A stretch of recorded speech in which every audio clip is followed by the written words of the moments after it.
Meu nome é Kerley Dantas, sou economista, professor da Universidade Estadual do Piauí.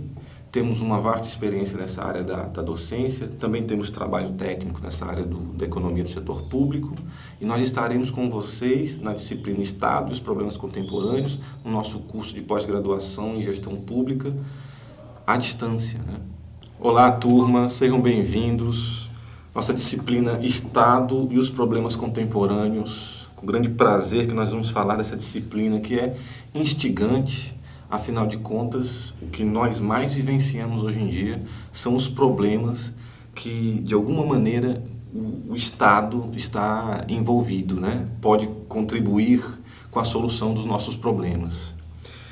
Então, meus queridos, nosso tempo é curto, mas nós vamos tentar maximizá-los aqui, tentando orientar vocês a o melhor aproveitamento, principalmente do material, né, do fascículo, cuja autora, Maria Paula Gomes dos Santos, frisa, né, com muita propriedade, desde o início, que a abordagem que ela utiliza no fascículo é uma opção, no sentido de que são inúmeros, né, os problemas contemporâneos que envolvem o Estado.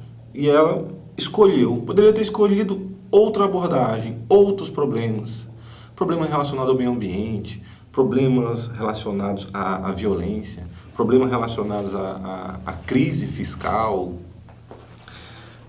de tal maneira que nós conseguiremos abordar outros aspectos que o fascículo não aborda nas nossas discussões, né, nos nossos fóruns, de tal maneira que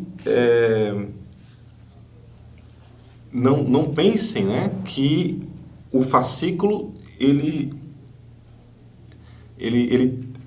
digamos assim, ele traz as informações de maneira exaustiva. Não, ele apenas a autora apenas escolheu um caminho e é sobre ele que nós iremos trilhar, certo?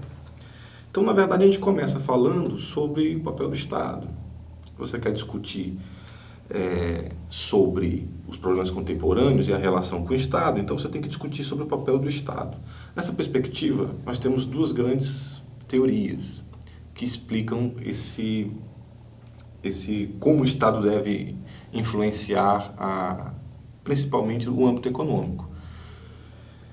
Nós temos a teoria liberal, né, que nós temos aí o maior expoente, Adam Smith, que ainda no final do século XVIII escreveu a clássica obra A Riqueza das Nações, em que Smith traz a ideia de que existe uma mão invisível, né, usou a metáfora da mão invisível, que autorregula o mercado.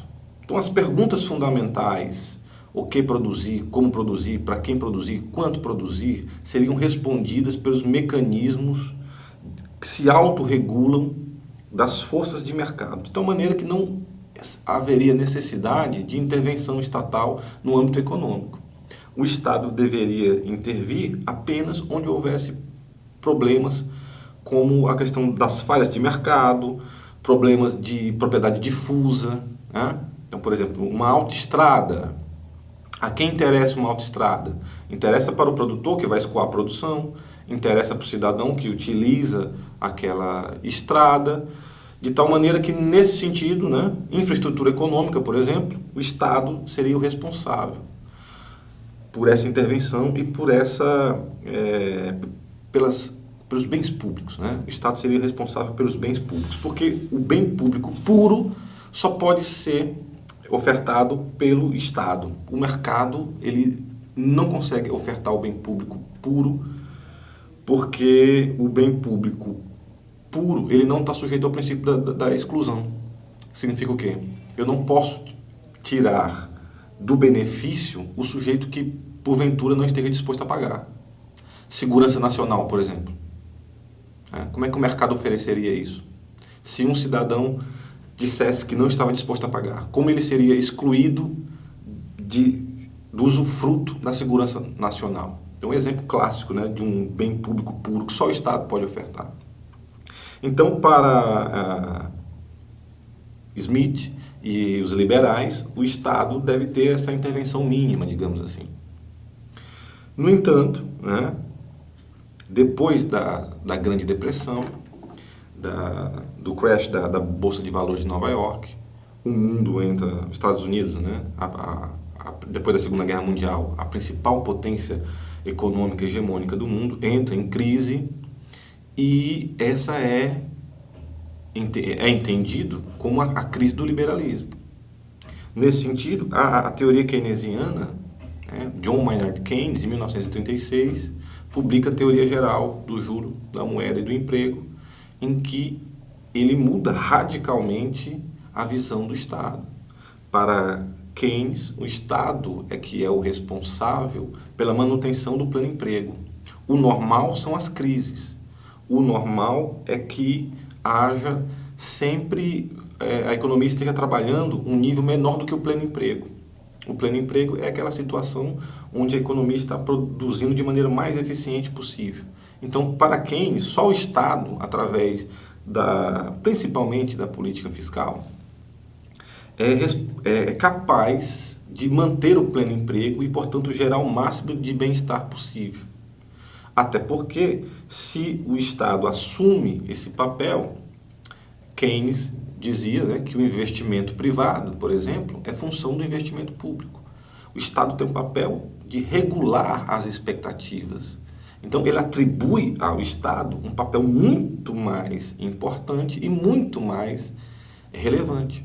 Então, essas duas ideias vão permear, né, todo o processo que vai culminar, né, nos direitos sociais, na questão do bem-estar social, no welfare state, né, no chamado estado de bem-estar social. Porque até 1930 o entendimento era de que as ideias liberais, o Estado deveria intervir o mínimo possível, e isso repercutia, obviamente, no tamanho do Estado e onde ele deveria ou não intervir. Então, por exemplo, uma preocupação básica, né, de qualquer sociedade contemporânea, qual é? A questão da Seguridade Social. Seguridade Social, que vai envolver a questão da saúde, da previdência e da assistência social. Então, até 1930, tudo que envolvia o tripé da Seguridade Social tinha como base teórica, né, de concepção a ideia do liberalismo. Então, nesse sentido, as políticas até 1930 não eram universalistas. Muitas delas eram contributivas, ou seja, quem contribuía tinha direito, quem não contribuía não tinha direito. De tal maneira que, com o advento da crise de 29 e a ascensão do keynesianismo, você cria uma atmosfera, né, que nós vamos disponibilizar para vocês no primeiro fórum, na nossa plataforma, um texto do José Luiz Fiore, que vai explicar com muita propriedade a conjuntura que propiciou a solidificação do estado do bem-estar social, que começa, né, na Europa, mais especificamente na Inglaterra, né, com o plano Beveridge, e se espalha, a partir de então, se espalha, inclusive, boa parte da Europa, em Estados Unidos, Japão e inclusive aqui, né, no nosso Brasil. Dito isso, nós podemos raciocinar da seguinte maneira: o estado do bem-estar social, ele chegou no Brasil? Nós temos um estado do bem-estar social? Então, nós vamos discutir, vai ficar claro no fascículo e nesses textos complementares que eu vou indicar, de que o estado do bem-estar social muitas vezes é confundido apenas com os modelos nórdicos, onde essa ideia do estado do bem-estar social, Noruega, Finlândia, Suécia, né, eles tiveram maior desenvolvimento e o Estado conseguiu realmente, de maneira universal e independente da contribuição dos agentes, né, na perspectiva individual, garantir esses direitos, né, sociais. No entanto, o estado do bem-estar social, ele tem níveis, né, graduações e amplitudes diferentes. Andersen, que é uma literatura clássica na área do estado do bem-estar social, com muita propriedade, faz essa classificação, em que você tem um modelo nórdico, que seria o maior nível, né, onde o estado do bem-estar social conseguiu se implantar com a maior amplitude e profundidade possível. Você tem o modelo americano, por exemplo, em que o Estado, na verdade, ele só entra para complementar as falhas do mercado. E você tem, por exemplo, o nosso modelo de bem-estar social, que é uma espécie de um misto, né, dessas duas outras formas. Que foi, no nosso caso, o estado do bem-estar social, o welfare state, né?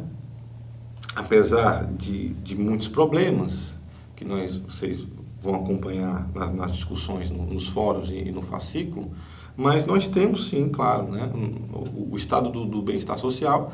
Se há proteção social, há o estado do bem-estar social. Andamos longe, né, de ter um estado do bem-estar social no modelo europeu. Mas nós temos a nossa Previdência. A Constituição Federal de 88, por exemplo, transformou em política pública, transformou em política de Estado e não em ação de governo a questão da Seguridade Social, por exemplo. Então, a Constituição Federal de 88 traz fontes de financiamento, assegura direitos, como, por exemplo, o benefício de prestação continuada, que garante um salário mínimo para idosos e pessoas com deficiência que sejam de famílias que tenham até 1/4 de salário mínimo per capita. Ou seja, isso é um direito, independente de contribuição. O que rompe com que o Andersen falava sobre a questão da desmercadorização, né? O que é desmercadorização?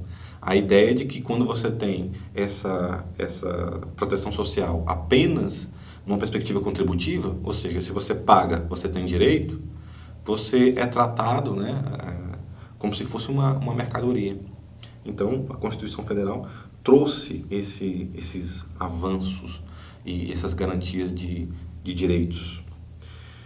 Bom, então, em termos gerais, essa foi uma breve apresentação da discussão que nós vamos desenvolver na primeira unidade do nosso fascículo, e aguardo vocês para a gente discutir sobre a segunda unidade, onde nós vamos falar mais especificamente sobre alguns problemas contemporâneos e o papel do Estado.